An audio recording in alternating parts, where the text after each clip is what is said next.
conscience dans l'exercice du droit particulièrement important qui leur est attribué par la Constitution, le Code électoral et les textes du parti. Et ils ont, de ce fait, largement contribué à l'excellent déroulement de cette phase préliminaire de la préparation de l'élection présidentielle. Après avoir opéré à toutes les analyses et appréciations jugées nécessaires, ayant constaté que la majorité absolue des suffrages exprimés est atteinte et même l'unanimité constatée. À l'issue du scrutin, le candidat Ousmane Sonko, né le 15 juillet 1974 exclusivement de nationalité sénégalaise, jouissant de l'intégralité de ses droits civils et politiques, est déclaré candidat du parti PASTEF Les Patriotes pour l'élection présidentielle prévue le 25 février 2024. Par conséquent, la haute autorité procédera à l'investiture officielle du candidat en séance publique, fait à Dakar le 13 juillet 2023, le président. La haute autorité de régulation du parti, décision, séance du 13 juillet 2023, délibération numéro 003-2023 ARP. Vu les statuts révisés, lesquels consacrent la haute autorité de régulation du parti parmi les organes de contrôle et de régulation du parti. Vu la décision numéro 02-09-22-2 du 11 octobre 2022 portant nomination des membres de la haute autorité. Vu les statuts révisés du parti en ses articles 23 et 31. Vu la décision numéro 01-2023 de la haute autorité portant modalité de désignation du candidat du parti à l'élection présidentielle du 25 février 2024. Vu la lettre en date du 5 juillet 2023 du secrétaire général du parti aux fins de superviser le processus d'investiture du candidat du parti en vue de l'élection présidentielle du 25 février 2024. Vu la déclaration de candidature du président Ousmane Sonko en date du 5 juillet adressée à la HARP. Vu la décision 02-2023 de la HARP portant mise en place d'un dispositif de contrôle du processus de désignation du candidat du parti à l'élection présidentielle du 25 février 2024. Vu les lettres des présidents des coordinations départementales portant transmission des procès-verbaux des résultats provisoires de l'élection en vue de la désignation du candidat du parti à l'élection présidentielle du 25 février 2024 et les pièces y annexées. Entendu, après en avoir délibéré conformément au statut du parti. Considérant que les résultats provisoires de l'élection en vue de la désignation du candidat du parti à l'élection présidentielle du 25 février 2024 ont été proclamés le 9 juillet 2023 par chaque coordination départementale. Considérant que la haute autorité n'a été saisie d'aucune contestation dans les délais prévus.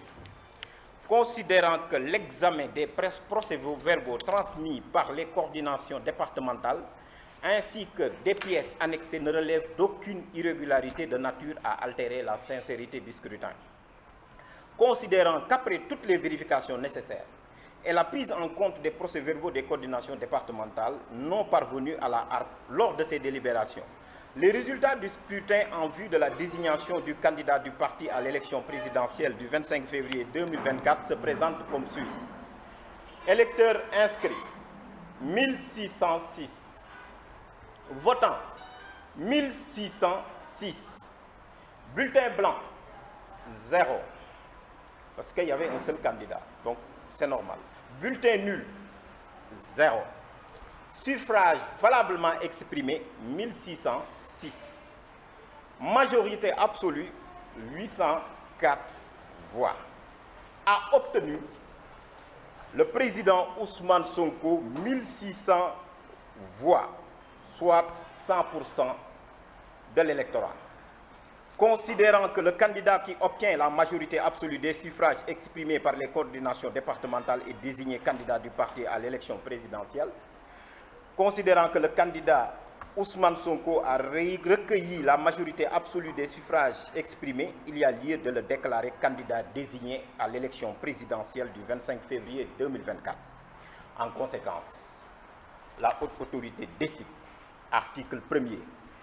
Le président Ousmane Sonko, né le 15 juillet 1974 à Thiès, exclusivement de nationalité sénégalaise, jouissant intégralement de ses droits civils et politiques, est désigné candidat du parti PASTEF les Patriotes à l'élection présidentielle du 25 février 2024.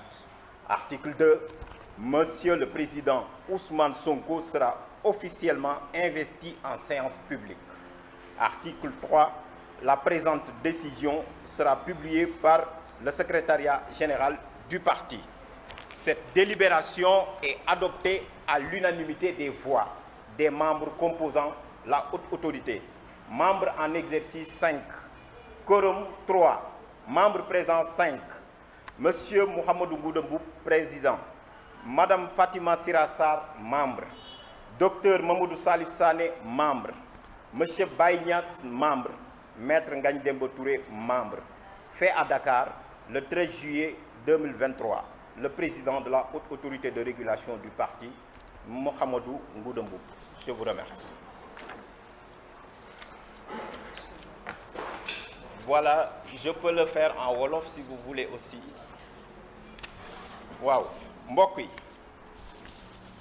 dañu leen di gërëm di leen sant ci xaar bi waaye dafay loo xam ni mënul woon a ñàkk parce que daf fi am loo xam ni gan la fi lii nga xamante ni nii mooy parti bi di PASTEF dafa soppi doxilinam ni mu ko soppee mooy constitution bu Sénégal ci 2016 dafa indi ne parti politique yi kat am nañ ni ñuy soppeekoo ñoom ñu méngoogu loolu raxas seeni texte indi bànqaas bu bees boo xamante ne moo leen di saytu ñu ne nag bànqaas boobu ki koy jiite wala ñaar ñi ci nekk te bokkuñu ci ñooñu bokkuñu seen parti mais ki koy jiite du bokk seen parti mais ñett ñi ci parti bi la ñuy bokk ñu ni bànqaas boobu noonu lépp luy élection ci parti bi moo koy saytu ñu ni dañu bëgg ñu defal leen des arbitrages démocratiques ci kaw loolu xam ngeen ni élection présidentielle jàpp nañ ko 25 février 2024 donc parti bii di PASTEF dafa bëgg dem ci joŋante yooyu pour mu dem ci nag il faut mu am candidat am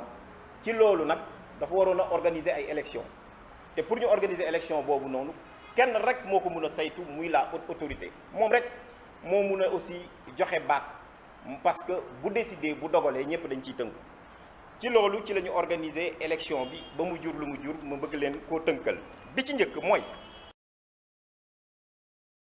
organiser na donc li nga xamante ne mooy ki nga xamante ne candidat bu war a doon partem bu fa war a nekk pour mën ko taxawal maanaam ki nga xamante ne moom la bëgg a ngeem ci loolu PASTEF dafa topp code électoral bi parce que 46 départements yi fu si nekk dafa am coordination diaspora bi aussi boo xoolee 8 départements la noonu la ko code électoral bi tënkee donc ci département yi nga xamante ni moo nekk Sénégal yépp coordination yi dañoo voté bi ñu voté ñoom ñëpp li ñu wax mooy le président Ousmane Sonko la ñu ngemb jébbal ko lenge yi pour mu nekk candidat ci diaspora bi aussi am na 45 pays yoo xamante ni PASTEF foofu la ñu ko représenté ñoom ñëpp dañu joxe ay procès verbal ñu tënk ko def ko ci 8 départements ñoom ñëpp aussi dañu ne le président Ousmane Sonko moom la ñu désigné pour mu nekk candidat parti PASTEF le 25 février 2024 ci kaw loolu nag bu loolu lépp amee tamit mbir mi nag dañ koy delloo haute autorité